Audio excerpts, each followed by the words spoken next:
Lahore high court के chief justice ने एक बयान दिया। उस बयान के ऊपर पाकिस्तान तहरीक इंसाफ खुशियाँ मना रही है। जिन लोगों को हर चीज़ में चीफ जस्टिस काजी फ़ाइज़ ईसा के ऊपर वार करना मकसूद होता है, उन लोगों की भी चांदी हो गई। अब उन्होंने कहना शुरू कर दिया कि chief justice Lahore high court, इनको आपने सुप्रीम कोर्ट के अंदर एलिवेट क्यों किया? अगर वहाँ पर रहते लाहौर हाई कोर्ट के अंदर तो कितना ज़बरदस्त काम करते।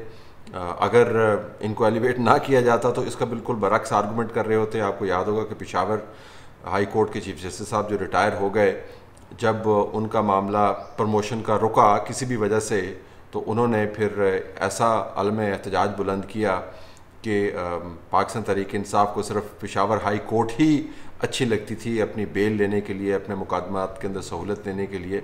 फिर वो जिहाद का अलम बुलंद करते करते रिटायर हो गए और आजकल मुकम्मल खामोशी उन्होंने इख्तियार की हुई है। तो आप एलिवेट करें तब मसला है, आप एलिवेट ना करें तब मसला है। लेकिन इस वक्त एलिवेशन का इशू नहीं है। इशू ये है कि जो बयान जारी किया गया उसके अंदर वाज़ेह तौर पर एक लाइन आपको नज़र आती है, इधर तुम उधर हम। चीफ जस्टिस साहब ने अपने कलमात में क्या फरमाया, ARY की रिपोर्ट के मुताबिक। इसीलिए मैं आज कह रहा हूँ कि हमारी जुडिशरी जो आज स्ट्रगल कर रही है इस्टेब्लिशमेंट से जान छुड़ाने की, इस्टेब्लिशमेंट के इंटरफेरेंस से जान छुड़ाने की, इसका मुकाबला हम सब ने दिलेरी से करना है, जुर्रत से करना है, बगैर किसी खौफ में करना है, इस ईमान के साथ करना है कि इंशाल्लाह ये इंटरफेरेंस जल्द ख़त्म होती रहेगी। मैं इसमें इस्टेब्लिशमेंट से जान छुड़ाने की बात कर रहे हैं, इसमें इस्टेब्लिशमेंट की मुदाखलत से जान छुड़ाने की बात कर रहे हैं, जदोजहद की, स्ट्रगल का लफ्ज़ी तर्जमा कर रहा हूँ, उसकी बात कर रहे हैं। खुदावंद ताला की जो रहमत है उसके मतलूब भी हैं, दुआगो भी हैं उन लोगों के लिए जिनको इनकरेज कर रहे हैं कि हिम्मत और बहादुरी के साथ आपने ये सारे काम करने हैं। इस तमाम बयान के अंदर सब चीज़ें मौजूद हैं, लेकिन अगर आपको इसके अंदर कोई कानूनी पैराया तलाश करना हो, कोई आइनी हवाला तलाश करना हो, तो वो नहीं मिलेगा। चीफ जस्टिस साहब बहुत मुकद्दम है। चीफ जस्टिस साहब कानून और आइन के ऊपर गिरफ्त रखते हैं, एक इंतहाई अहम ओहदे पर फाइज होने के लिए जा रहे हैं। उनके औसाफ हम सब के सामने हैं, लेकिन जो स्टेटमेंट का हिस्सा सर्कुलेट कर रहा है उसके अंदर आपको वो बयान ज़्यादा नज़र आएगा बावज़न जो बयान आजकल चलता है, यानी इस्टेब्लिशमेंट के मुंह पर तमांचे रसीद करो, उनकी शक्लों को आप तमांचे मार मार के सुर्ख कर दो, उनको बताओ कि तुम दुश्मन हो और तुम इस तमाम निज़ाम की तमाम ख़राबी की जड़ हो। वो आपको उनसे ज़्यादा हावी नज़र आता है। तभी इस बयान को लेकर दूसरी बातें भी की गई हैं, लेकिन इस बयान को लेकर हर तरफ आपको बहुत तालियां बजती हुई नज़र आ रही हैं।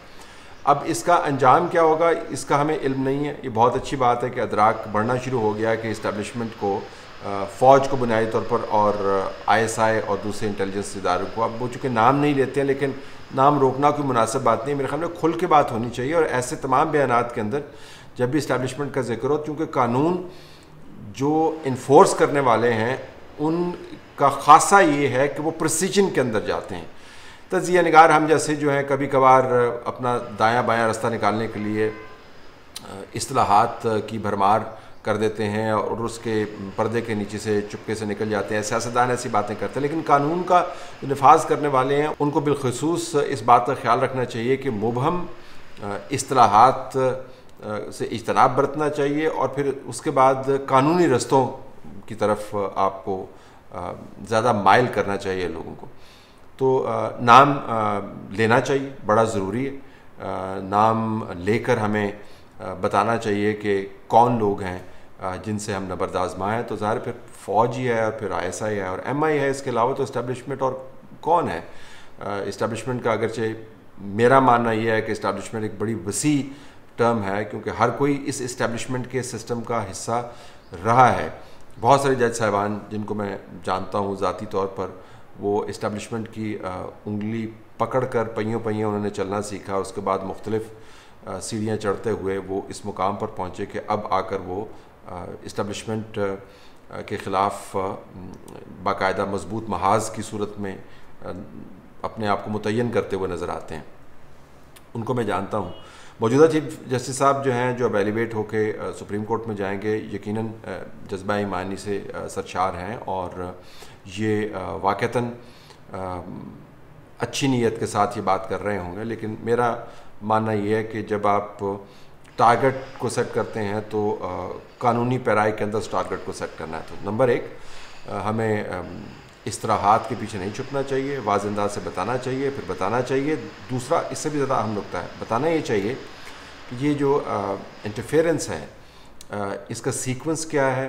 जो चीफ़ जस्टिस साहब के सामने अपने दौर में इंटरफेरेंस के मामलात आए हैं, क्या वो उसके अलावा हैं जिसके अंदर 6 जज साहबान का जो लेटर है वो मौजूद है, जिसमें एक लोअर कोर्ट के जज साहब ने भी ये शिकायत की है, फिर सरगोदा वाला मामला है, उसके अलावा कोई ऐसे मामलात हैं, इसका स्ट्रक्चर क्या है इस्टेब्लिशमेंट की इंटरफेरेंस का, ये कैसे काम करती है, उनकी नज़र में कहाँ पर कानून की वायलेशन होती है, वगैरह वगैरह। तो ये तमाम चीज़ें जब तक आप बयान नहीं करेंगे तो फिर इसके ऊपर सियासतदान इसको सियासी बयान के तौर पर लेकर छलांगे लगाएंगे और इसको पोलिटिसाइज़ कर देंगे।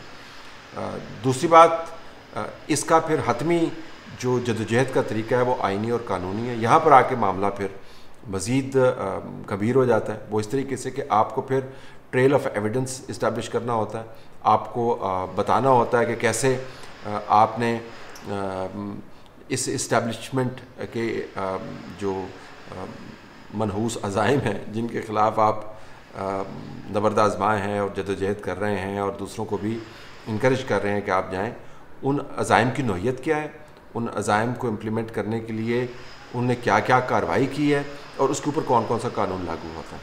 तीसरी बात बड़ी अहम है, वो ये कि अब चूँकि जज साहबान ने 6 जज साहबानों ने अपना लेटर लिखकर अपना जहन वाज़े कर दिया, चीफ़ जस्टिस साहब ने भी ये बयान दे के अपना जहन वाज़े कर दिया।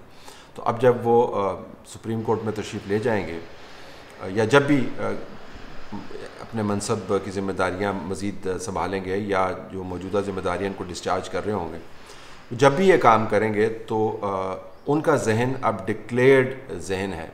जज साहब ने बता दिया है कि उन्होंने इस्टेब्लिशमेंट से जान छुड़ानी है। अब ये जान छूटते हुए आपको नज़र आ रही है या ये जान मज़ीद पकड़ में आ रही है, ये मौरख बताएगा। क्योंकि देखें, ये जो स्ट्रक्चर डेवलप हुआ ना इस्टेब्लिशमेंट की इंटरफेरेंस का, ये अज़ खुद डेवलप नहीं हुआ। ऐसे नहीं हुआ कि किसी ने खिड़की में से बग़ैर सोचे समझे बाहर बीज फेंक दिया और फिर 72 साल के बाद आपने देखा तो उस बीज ने तमाम घर को अपने गिरफ्त में लिया हुआ है, दरख्त की सूरत में या बेल की सूरत में, और उसका सांस लेना दूभर कर रहा है, जो बयानिया आजकल आपको नज़र आता है। इसके अंदर सब ने हिस्सा डाला है। मुझे ऐसे ऐसे अदवार का भी इल्म है जिसके अंदर इस्टेब्लिशमेंट के जाके मिन्नत तरले किया करते थे कि जी आप खुदा का वास्ता आएँ और मामलात को तय करें, आप आएँ तो सही, इंटरफेयर करके तो देखें, फिर आप देखें हम आपके लिए किस तरह रास्ते खोलते हैं। रास्ते खोले गए, मार्शल लॉज को इंडोर्स किया गया, अपनी तरक्कियों के लिए जाकर दस्तक दी गई उनके दरवाजे के ऊपर। जब किसी को तरक्की मिल गई तो वो खुश रहा, जिसको तरक्की नहीं मिली फिर वो नाराज़ हो गया, और एक तवील तारीख़ है। तो ये तमाम लोगों ने इस्टेब्लिशमेंट को की ताकत को नर्चर करने में अपना अपना किरदार अदा किया। अब आप इतने बड़े दरख्त को जिसको आप सब ने मिलकर लगाया है, अगर आप जड़ से उखाड़ फेंकने की बात करेंगे तो वो जड़ से उखाड़ फेंकने की काविश के अंदर जो तबाही आएगी उसका भी ख्याल रखना चाहिए। मैं बिल्कुल इस हक़ में हूँ। मैं तो हमेशा से कहता हूँ कि इस्टेब्लिशमेंट के इंटरफेरेंस को रोल बैक करना चाहिए। उस वक्त इनको बात समझ नहीं आती थी। इनसे मुराद वो तमाम लोग, चीफ जस्टिस साहब नहीं, वो तमाम लोग जो इस तमाम बेल को, तमाम दरख्त को जिसने हमारे घर को गिरफ्त में लिया हुआ है, पानी देते होते थे, इसके नीचे बैठकर इसकी माला जपते होते थे और दुआएं करते होते थे और इसको इबादत की जगह समझते होते थे। जब वो तमाम लोग ये काम कर रहे थे, हम कह रहे थे कि आप ये ना करें। अगर आपने काम किया ना तो फिर बाद में हमें ना दोष दीजिएगा कि हमने बताया नहीं, हमने आपको पहले बता दिया, इसके नुकसानात आपको होंगे। अब जब वो तमाम निज़ाम मुकम्मल तौर पर इस्टेब्लिश हो चुका है और पिछले कोई 10 साल की स्ट्रगल नहीं है, तो 1.5-2 साल से शुरू हुआ ना। 1.5-2 साल पहले के जो मामलात आप जुडिशरी के और इस्टेब्लिशमेंट को उठा के देखें तो यूँ लगता था कि इसमें कोई बकरी है नहीं, शेर ही शेर हैं जो इकट्ठे मिलकर एक घाट से पानी पी रहे हैं। वो सारे ही शेर थे। इमरान खान भी शेर थे और उनका शेर जनरल बाजवा था, जनरल बाजवा का शेर अता बंदियाल था, अता बंदियाल का शेर जो है वो खोसा था और खोसा का शेर अज़मत था और अज़मत का शेर जो है वो दोबारा से इमरान खान था और एक दरम्यान में एक और शेर था जनरल फैज़। तो सारे मिलकर ये पानी पी रहे थे। तो 2 साल के अंदर आप उस स्ट्रगल के आगाज़ का अंदिया में दे रहे हैं, जिस मसले को हल करने की कोशिश कर रहे हैं, जिसको 72-74 साल अपने हाथों से सब ने बनाया है। देखते हैं कि जज्बा ईमानी जो है वो अपने अहदाफ को पाने में कितना कामयाब होता है।